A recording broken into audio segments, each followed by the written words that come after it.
이 오늘 이 본문 말씀은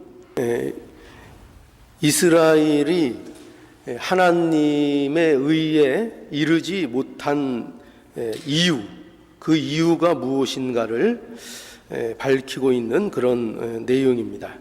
그래서 여기 30절에 보면 그런즉 우리가 무슨 말 하리요? 이제 앞에의 내용에 대한 이제 결과를 이제 얘기하는 겁니다. 그런즉 우리가 무슨 말 하리요? 그러고 의를 좇지 아니한 이방인들이 의를 얻었으니 곧 믿음에서 난 의라, 이렇게 진술하고 있고, 또 31절에 보면 의의 법을 쫓아간 이스라엘은 법에 이르지 못하였으니 라고 해서 여기 굉장히 좀 뜻밖의 내용을 우리에게 보여주는데, 정작 의의 법을 쫓아간 이스라엘은 법에 이르지 못했다, 이렇게 얘기하고 있습니다.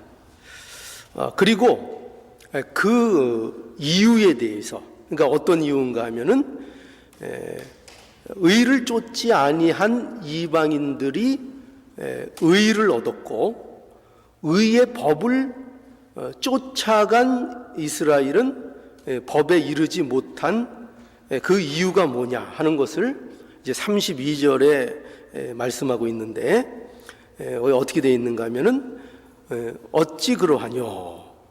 이는 저희가 믿음에 의지하지 않고 행위에 의지함이라 라고 말씀합니다. 그래서 이 본문은 이와 같이 그 이스라엘이 하나님의 의에 이루지 못한 이유에 대하여, 그것이 이스라엘이 뭐를 의지하지 않았다고요? 믿음을 의지하지 않고 행위를 의지했기 때문이다 라고 이제 명확하게 밝히고 있는 것을 우리가 이제 이 본문 속에서 만나게 되는 것입니다. 여기에서 그럼 믿음에 의지하지 않고 행위를 의지했다라는 것은 무슨 의미인가 하면, 이것은 하나님의 은혜가 아닌 자신의 행위를 통하여 하나님의 의에 이르려고 했다는 것을 의미하는 것입니다. 그러니까 하나님께서 이스라엘에게 율법을 주셨죠. 그런데 하나님께서 율법을 주신 목적이 무엇입니까? 우리 모두 잘 아는 거죠. 율법을 주신 목적이 뭐죠? 그것은 스스로 하나님의 의를 얻을 수 없다는 것, 바로 이 사실을 깨닫게 해주시기 위해서 율법이라는 것을 주신 겁니다. 그런데 이스라엘은 이 율법을 자신들이 지켜서 하나님의 의를 얻을 수 있다고 생각하고, 자신들이 또한 이 율법을 지킬 수 있다고 생각을 한 것입니다. 바로 이게 뭐냐? 이것이 믿음을 의지하지 않고 행위를 의지한 것이라, 이렇게 말하고 있는 겁니다.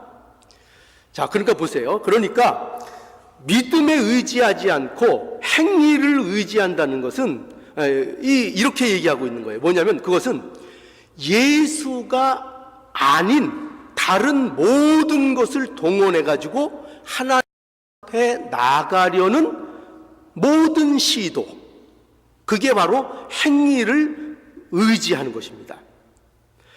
예수 그리스도 없이 하나님 앞에 인정받으려 하는 모든 행위, 이것이 행위를 의지하는 겁니다. 그러니까 우리는 하나님 앞에 인정받으려는 거니까 이거 좋은 것 아니냐, 무조건 좋은 것 아니냐, 그렇게 생각할 수 있는데, 무엇이냐 하면은 그런 하나님 앞에 인정받으려고 하는데도 그 인정받으려고 하는 그 일에 무엇이 빠져 있다고요?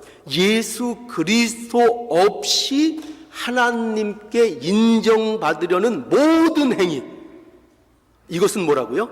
이것이 행위를 의지하는 것입니다. 그래서 여러분 보세요. 예수 없는 열심, 우리는 열심이면 무조건 권장하죠. 예수 없는 열정, 예수 없는 헌신, 이게 다 뭐라고요? 모두 요게 행위를 의지하는 겁니다. 심지어 여러분 충격받지 마세요. 심지어 예수 그리스도 없는 믿음, 예수 그리스도 없는 기도, 예수 그리스도 없는 예배, 예수 그리스도 없는 찬양, 이 모든 것이 뭐라고요? 행위를 의지하는 것입니다. 이러한 행위를 의지하는 것으로는 결코 하나님의 의에 이를 수 없다는 것입니다. 하나님 앞에 나아갈 수 없는 겁니다. 그래서 우리가 잘 아는 말씀대로 요한복음 14장 6절에 보면은 예수께서 가라사대 뭐라고 말씀하셨습니까? 직접 말씀하셨죠. 내가 곧 뭐라고요? 길이요 진리요 생명이니 나로 말미암지 않고는 아버지께로 올 자가 없다. 예수 그리스도의 유일성을 강조하고 있죠. 예수 그리스도 외에는 어떤 길도, 어떤 생명도, 어떤 진리도 존재하지 않는다. 분명히 말하고 있습니다. 그런데 그 외의 모든 것을 의지해서 예수 그리스도 외의 모든 세상의 것들을 의지해서 하나님 앞에 나가겠다, 하나님은 의에 도달하겠다 라고 하는 것들은 모두 행위를 의지한 것이라. 또 사도행전 4장 11절에서 12절에 보면 이 예수는 너희 건축자들의 버린 돌로서 집 모퉁이 머릿돌이 되었으니 다른 이로서는 구원을 얻을 수 없나니 천하 인간의 구원을 얻을 만한 다른 이름을 우리에게 주신 일이 없음이니라. 이렇게 말씀합니다. 하나님이 없다고 하시는데 인간들은 어떻게 주장을 합니까? 있다는 거예요. 예수 그리스도 외에도 얼마든지 하나님의 의에 이를 수 있는 그 길이 있다고 인간들은 고집을 부리고 주장을 하고 있는 것입니다. 그러나 분명히 성경이 얘기하고 있죠. 무엇을 얘기합니까? 예수 그리스도 외에는 그 어떤 것도 하나님의 의에 이르는 길을 허락한 일이 없다고 분명히 말씀하고 있는 것입니다. 하나님의 말과 내 고집과 내 주장과 어느 것이 맞겠습니까? 물론 하나님이 옳으신 거죠. 하나님은 없다는 겁니다. 그죠? 어떤 사람들이 그러죠. 하나님이 그러셨다. 그러면 이렇게 얘기하시면 되죠. 하나님은 나한테는 안 그랬는데. 그죠? 우리 그거 늘 부딪히는 문제 아닙니까? 그러니까 우리는 늘 하나님을 모시고 사는데 내가 모신 하나님과 상대방이 모신 하나님이 다른 거예요. 내 하나님은 이렇게 얘기하고 다른 하나님은 이렇게 이야기해요. 그러니까 우리가 이런 문제를 곰곰이 진리 안에서 잘 생각해 보아야 할 것입니다. 자, 그래서 이와 같이 우리는 하나님의 의에 이르는 길은 오직 예수 그리스도밖에 없다는 것을 우리는 분명히 해야 되겠습니다. 여러분, 그래서 오늘 이 시간을 통해서 분명히 아시길 바랍니다. 행위를 의지하는 것으로는 하나님의 의에 이르지 못합니다. 자신이 행한 의로는 하나님의 의에 이르지 못합니다. 이거 여러분 분명히 인정하시죠? 이것이 우리 복음의 기둥이고 기본인 것을 분명히 알아야 됩니다. 자, 그럼 어떤 분들은 이런 생각을 하실 수 있어요. 뭐냐면, 그러면 이거죠. 행위가 필요 없다는 것인가? 또 이렇게 얘기할 수 있겠죠. 그렇죠? 그러면 행위가 필요 없다는 것인가? 아닙니다. 행위는 필요합니다. 성경에서 행위를 강조합니까? 안 합니까? 강조하고 있습니다.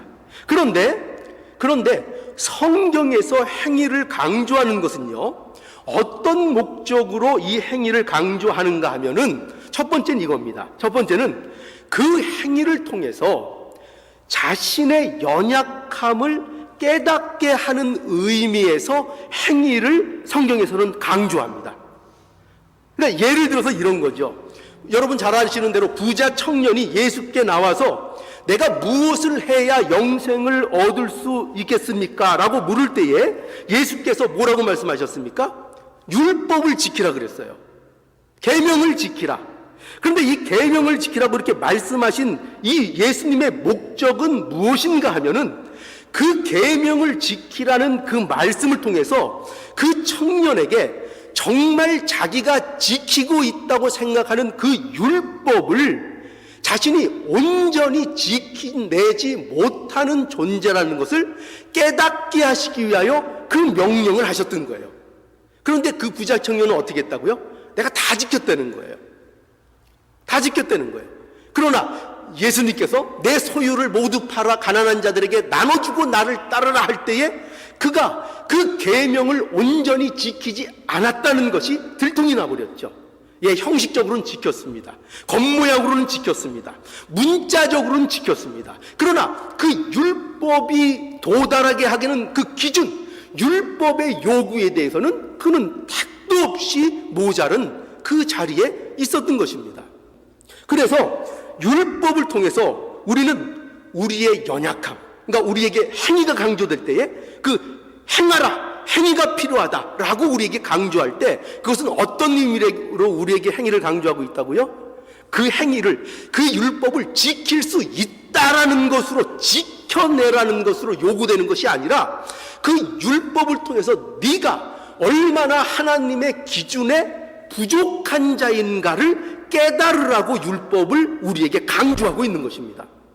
그것이 첫 번째 이유고요. 그 다음에 두 번째 이유는 뭐냐면은 성경에서 행위를 강조하는 것은 구원받은 결과로서 행위를 강조하고 있는 것입니다.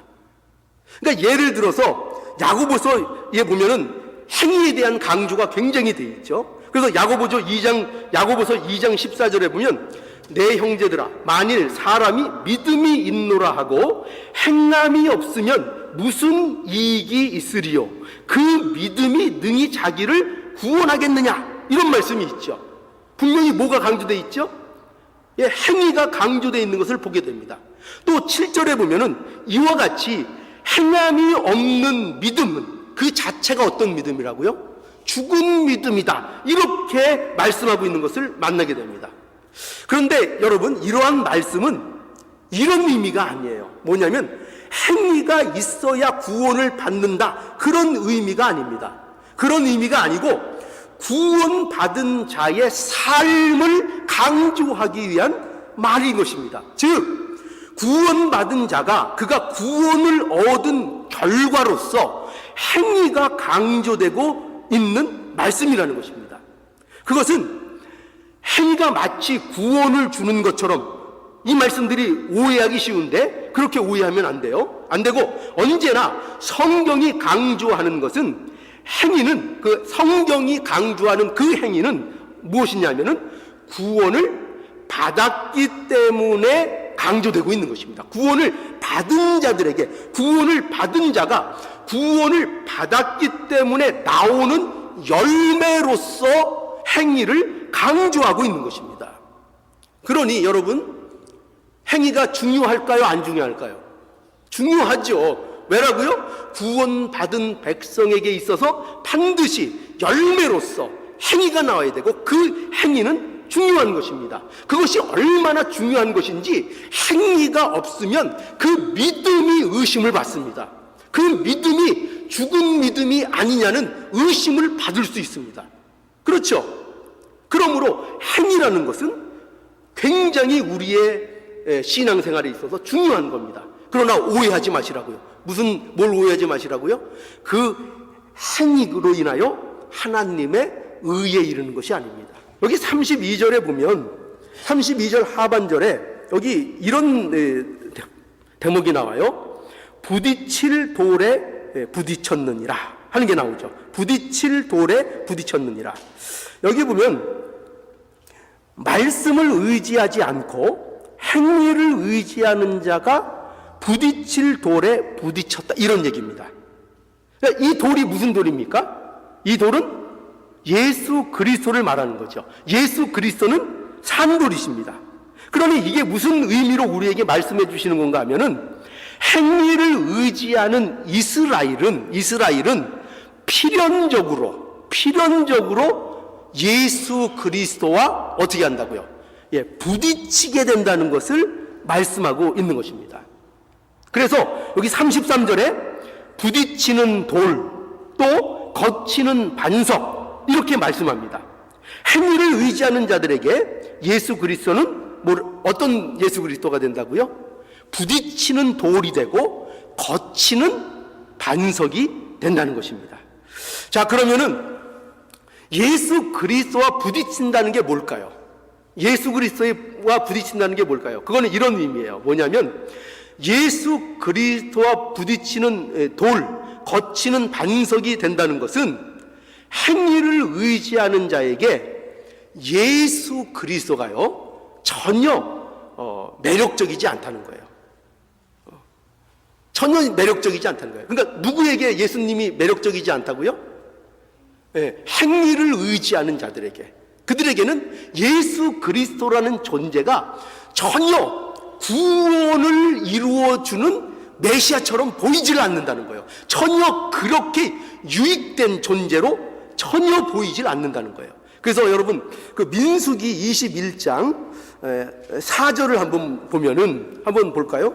민수기 21장 4절에서 9절을 한번 보시죠. 백성이 호르산에 진행하여 홍해길로 쫓아 에돔 땅을 둘러 행하려 하였다가 길로 인하여 백성들이 마음이 상하니라. 백성이 하나님과 모세를 향하여 원망하되 어찌하여 우리를 애굽에서 인도하여 올려서 이 광야에서 죽게 하는고, 이곳에는 식물도 없고 물도 없도다. 우리 마음이 이 박한 식물을 싫어하노라 하매 여호와께서 불뱀들을 백성 중에 보내어 백성들을 물게 하심으로 이 백성 중에 죽은 자가 많은지라. 백성이 모세에게 이르되 가로되 우리가 여호와와 당신을 향하여 원망함으로 범죄하였사오니 여호와께 기도하여 이 뱀들을 우리에게서 떠나게 하소서. 모세가 백성을 위하여 기도하매 여호와께서 모세에게 이르시되 불뱀을 만들어 장대 위에 달라 물린 자마다 그것을 보면 살리라. 모세가 놋뱀을 만들어 장대 위에 다니 뱀에게 물린 자마다 놋뱃을 쳐다본 즉 살더라. 이 말씀은 이스라엘 백성이 가나안을 향하여 가는 길에 에돔 땅을 이렇게 둘러서, 그러니까 에돔 땅을 피해서 그것을 통과해서 가지 못하고 이제 둘러서 행하게 되는 이 일로 인해서 그들이 이제 마음이 상했다, 이렇게 되어 있습니다. 마음이 상했다. 그래서 이 마음이 상하는 게 이게 문제인데, 마음이 상하니까, 그러니까 이스라엘 백성들이 그것을 시발로 해서 하나님과 모세에 대하여 지금까지 그 속에 있었던 원망과 불평을 늘어놓기 이제 시작하는 것입니다. 그래서 하나님께서 어떻게 지금까지 인도해 주신 것에 대해서는 모두 잃어버리고 그저 지금 이 일로 인하여 마음이 상해서 모든 것을 원망하고 불평하기 시작합니다. 여러분, 이 모습을 보면은 꼭 우리와 굉장히 닮아 있지 않습니까? 그렇죠? 우리는 어떤 일만 생기면 그 일로 인하여 우리가 하나님 앞에 원망과 불평을 우리가 시리즈로 그냥 뭐 이렇게 엮어내듯이 이게 내놓는 그런 우리 습성이 있지 않습니까? 자, 그런데 이것에 대해서 하나님께서 불뱀을 보내서 이스라엘 백성을 물게 하셔서 이제 많은 자가 죽게 되었습니다. 그러자 이제 다급해진 백성들이 모세에게 잘못을 구하고 모세가 백성을 위해서 이제 기도를 합니다. 그러자 하나님께서 놋뱀을 만들어서 장대 위에 달고 그것을 보면 살겠다고 말씀해 주십니다. 그래서 모세가 장대 위에 놋뱀을 달고 뱀에 물린 자들이 그 놋뱀을 쳐다본 즉 다 살더라고 기록하고 있습니다. 여러분, 이 말씀은요, 역사적인 사실인 동시에 이 말씀은 무엇에 대한 예언입니까? 바로 메시아 예수 그리스도에 대한 예언의 말씀인 거예요. 그래서 요한복음 3장 14절에 보면 모세가 광야에서 뱀을 든 것 같이 인자도 들려야 하리니 이는 저를 믿는 자마다 영생을 얻게 하려 하심이니라 라고 해서 이 일에 대해서 예수님께서 이것이 자신에 대한 예언이라는 것을 직접 말씀해 주셨습니다. 그러니까 분명하죠. 여기 장대 위에 달린 노뱀은 뭐라고요? 예수 그리스도를 상징하는 것입니다. 자, 그런데 보세요. 뱀에 물려서, 즉 하나님의 진노로 인해서 죽어야 되는 사람들이 어떻게 해야 살 수 있다고요? 어떻게 해야 산다고요? 예, 노뱀을 쳐다보면 사는 것입니다. 노뱀을 쳐다봐야 되는 것입니다. 그런데 여러분, 이 일에 대해서 좀 문제가 있죠. 뭐냐면, 어떤 문제가 있냐면, 노뱀을 쳐다보는 문제가 간단한 문제가 아니라는 것입니다. 우리는 이렇게 생각할 수 있어요. 우리는, 야, 그것도 못해? 아니, 그 쳐다보라는 거 그것도 못 쳐다봐? 그냥 쳐다보는데 뭐 그 돈 들어? 그냥 고개 들어서 노뱀을 쳐다보라니까 쳐다보면 되지. 이렇게 말할 수 있을지 모르겠지만, 그러나 그렇게 간단한 문제가 아닌 것입니다. 왜 그런가 하면, 노뱀을 보는 것은 이스라엘 백성에게 있어서 무엇을 상징하는 건가 하면은 전혀 살 수 있는 방법처럼 보이지 않는 것이기 때문입니다. 여러분 보세요. 뱀에 물려서 죽게 됐는데 그 노뱀을 형상을 만들어서 장대에 달고 그것을 바라보라는 것입니다. 그러면 산다는 것입니다. 아니, 뱀에 물려서 죽게 됐는데 그 뱀을 형상을 만들어서 무슨 뱀을 잡아서 무슨 거기서 독을 채취해서 그걸 약으로 써서 그래서 발라라 뭐 이런 것 정도 되면은 그래도 어느 정도 설득력이 있겠는데, 노뱀을 만들어서 장대에 매달아 놓고 그것을 보면은 산다는 것입니다. 그러니 이런 방법은 전혀 이것이 살리는 방법처럼 보여지지 않는 것입니다. 그리고 여러분 보세요. 뱀은 어떤 이미지가 있습니까? 이스라엘 백성들에게?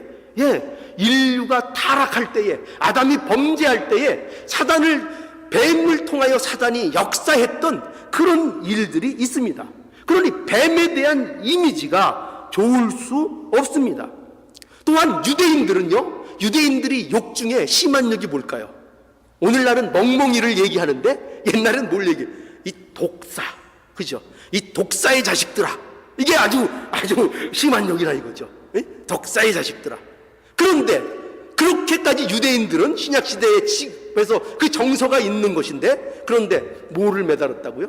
뱀을 매달고 그걸 보라고 얘기하고 있는 것입니다. 그러니 장대에 달린 노뱀과 같이 예수 그리스도도 마찬가지입니다. 예수 그리스도도 세상적인 사람들이 볼 때, 행위를 의지하는 사람들이 볼 때 예수 그리스도는 전혀 구원에 도움이 될 것 같지 않습니다. 예수 그리스도의 십자가는, 예수 그리스도에 달린 예수 그리스도는 전혀 믿을 만한 것이 되지 않게 보이기 때문인 것입니다. 여러분, 그래 바로 이것이 세상이 예수 그리스도를 보는 시각인 것입니다. 세상은 예수님을 이렇게 봅니다. 세상 사람들이 보기에는 예수를 믿는 것이 뭐 같을까요? 뭐 같을까요? 죄송합니다. 저와 여러분들 전부 다 바보로 보고 있습니다. 바보로. 예수 믿는 것은 바보처럼 보입니다. 그래서 사람들이 하는 얘기가 뭐죠? 여러분, 건들건들거리면서 하는 얘기가 뭡니까? 야, 예수를 믿느니 내 주먹을 믿지. 내가 왕년에 야, 너희들 그 뭐가 아쉬워서 예수를 믿냐? 예? 너 그렇게 너희들 연약하냐? 그런 핀잔을 받죠. 예수를 믿느니 내 주먹을 믿는 게 낫다. 이렇게 얘기하는 것입니다. 예, 그럴 수 있습니다. 세상 사람들은. 왜요? 그들이 볼 때 예수를 믿는 것은 어떻게 보인다고요? 바보처럼 보인다니까요. 그것처럼 미련해 보이는 게 없어요. 그렇게 보인다니까요. 그래서 고린도전서 1장 18절에 뭐라고 말씀합니까? 십자가의 도가 뭐라고요? 멸망하는 자들에게는 어떻게 보인다고요? 미련한 것이요, 구원 얻는 저와 여러분 같은 구원 얻는 우리에게는 어떻게 보인다고요? 하나님의 능력이라. 그렇죠? 하나님의 능력이라. 여러분, 그러므로 행위를 의지하는 자들은 예수 그리스도를 무시하게 됩니다. 그리고 예수 그리스도를 믿는 것을 무시하게 되고 예수 믿는 자들도 무시하고 핍박하게 되는 것입니다. 이것이 세상의 모습인 거예요. 그런 의미에서 바로 행위를 의지하는 자들에게는 예수님이 부딪히는 돌이 되는 것입니다. 거친 돌이 되는 것이고 부딪히는 돌이 되는 것입니다. 자, 그리고 이제 두 번째 하나 더 알아야 될 게 뭐냐면은 예수 그리스도가 부딪히는 돌과 거치는 반석이라는 것은 이제 두 번째는 이런 의미를 갖습니다. 뭐냐면 행위를 의지하는 자들에게 예수님은 심판주가 되신다는 겁니다. 심판주가 되신다. 여러분, 이거는 누가복음 20장에 한번 가볼까요? 누가복음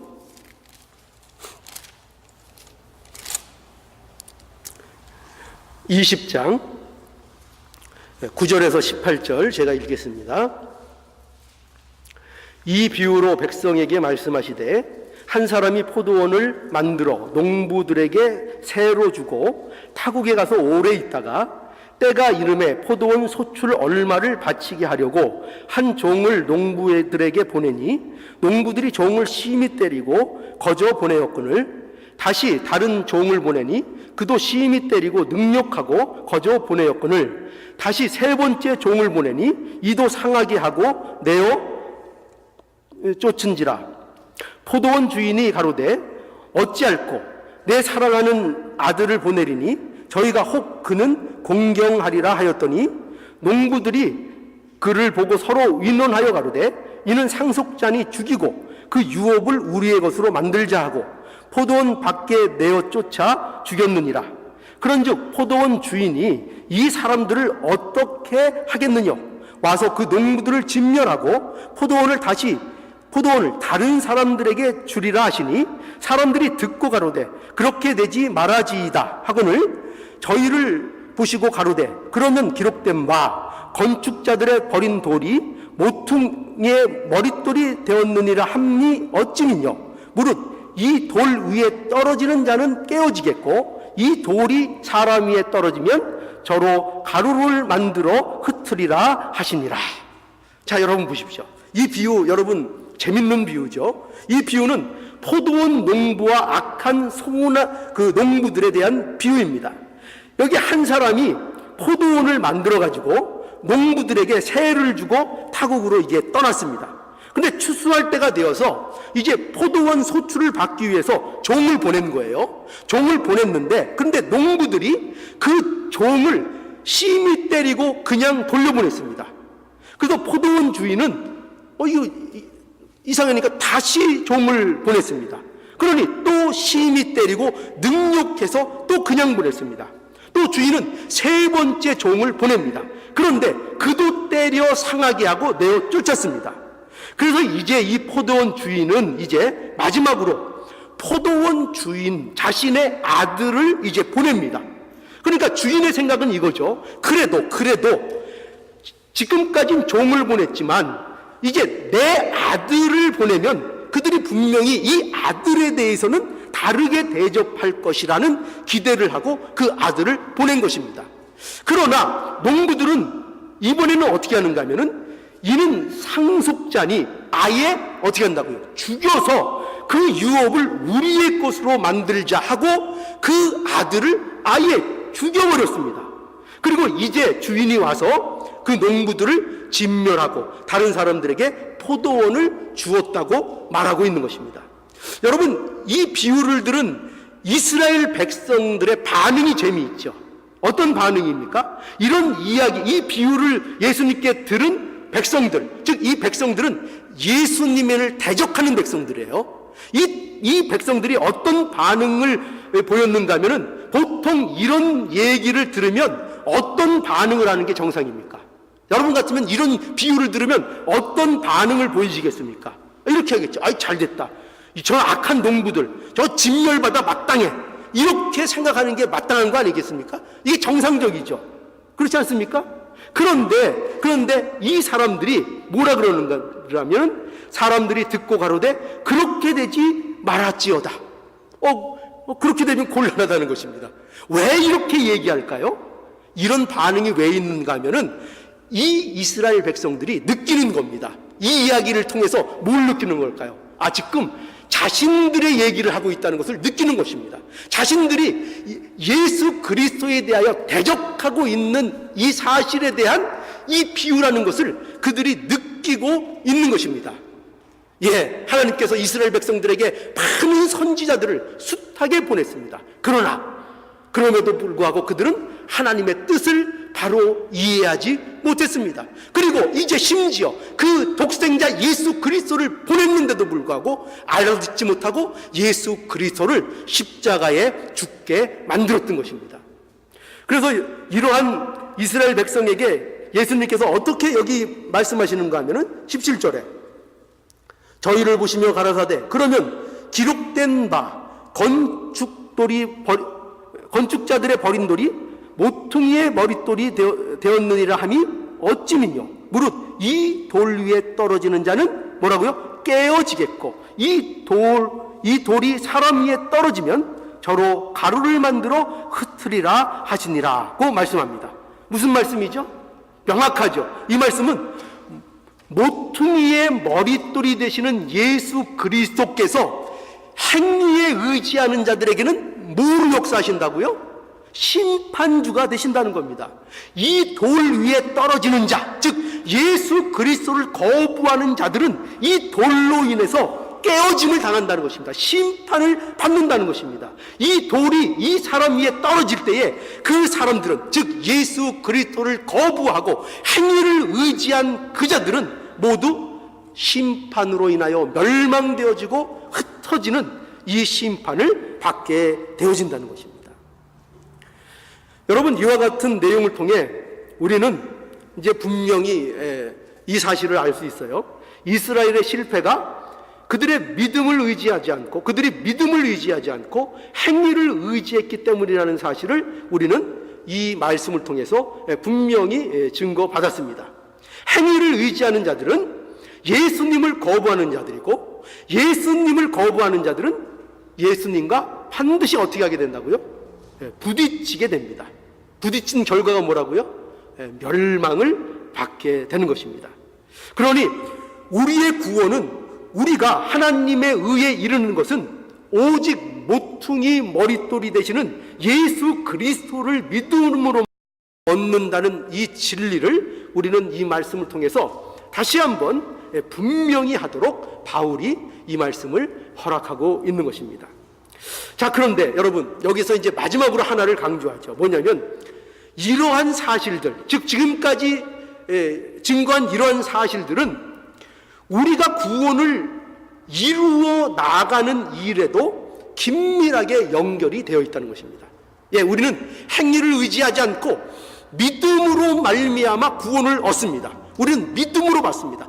행위로 구원을 받지 않습니다. 그러나 이 믿음으로 받는 이 구원, 예수 그리스도로 인한 우리의 구원은 그 구원 그 자체만으로 끝나는 것이 아니라 반드시 무엇과 연결이 되는가 하면은 우리의 구원을 이루어 나가는 것과 긴밀하게 이 구원이 연결되어 있다는 것입니다.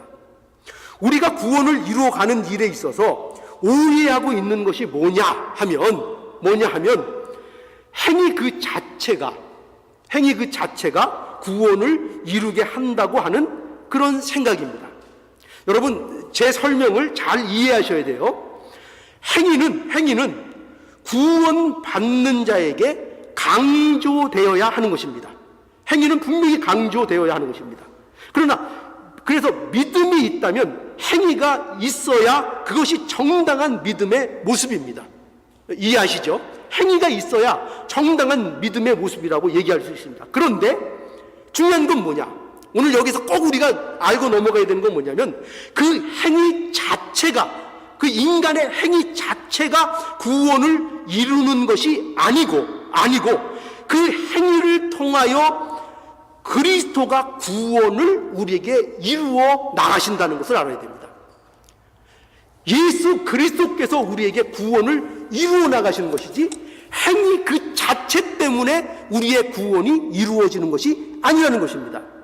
여러분 보세요. 단순히 행위가 구원을 이루는 것이라면, 생각해 보십시오. 단순히 행위 그 자체가 구원을 이루어 나가는 것이라면, 여러분, 우리가 그렇게 성경에서 예수님과 끝없이 논쟁하고 싸우는 바리새인들, 그들이 구원을 가장 많이 이룬 사람들이어야 맞는 것입니다. 그렇지 않습니까? 그들은 누구보다도 행위에 있어서 열심을 가진 자들이었죠. 여러분 다 아시죠? 바리새인들이 얼마나 행위에 대해서 열심을 부렸는지요. 그들이 내세운 것이 뭐냐면은 율법을 잘 안다는 것이었습니다. 그들만큼 율법을 잘하는 사람들이 어디 있겠습니까? 그들은 늘 말씀을 잘 지킨다는 거였습니다. 11조를 드린다는 것이었습니다. 금식을 한다는 것이었습니다. 구제를 한다는 것이었습니다. 그들은 그런 것들에 대하여 얼마나 노력하고 애를 썼는지 모릅니다. 그러면 여러분 생각해 보십시오. 그래서 그들이 예수님에게 칭찬을 받았습니까? 그들이 한 그 모든 것이 그들의 구원을 이룬 것이었다면 예수님께서 칭찬 안 하실 이유가 있을까요? 그러나 바리새인들은 늘 예수님을 대적하는 자들이었습니다. 왜 그랬죠? 그들은 그런 모든 행위에 집중하고 행위에 있어서 그야말로 모든 사람들의 모범이 될 수 있을 정도의 경지에 이르러 있던 사람들이었지만, 그들은 예수 그리스도가 그들의 모퉁이 머릿돌이 아니었기 때문입니다. 그러므로 우리는 이 사실을 분명히 알아야 됩니다. 행위 자체가 우리의 구원을 이루는 거 아닙니다. 여러분, 우리는 늘 구원을 두렵고 떨림으로 이루어나가자 언제나 우리가 강조하죠. 우리가 이 살아있는 동안에 구원을 이루어나가야 되죠. 그러나 우리가 하는 행위 때문에 구원이 이루어지는 게 아닙니다. 그 행위는 반드시 있어야 됩니다. 왜요? 하나님께서 그 행위를 통하여 하나님께서 예수 그리스도 안에서 우리에게 구원을 이루어 주시기 때문입니다. 그러므로 우리에게 행위가 있어야 됩니까? 없어야 됩니까? 있어야 되죠. 행위가 강조돼야 되는 거죠. 우리는 열심히 우리의 본분과 우리가 나갈 길을 분명히 나가야 하는 것입니다. 그래서 여러분, 고린도전서 3장에 한번 가볼까요? 고린도전서 3장 10절에서 15절.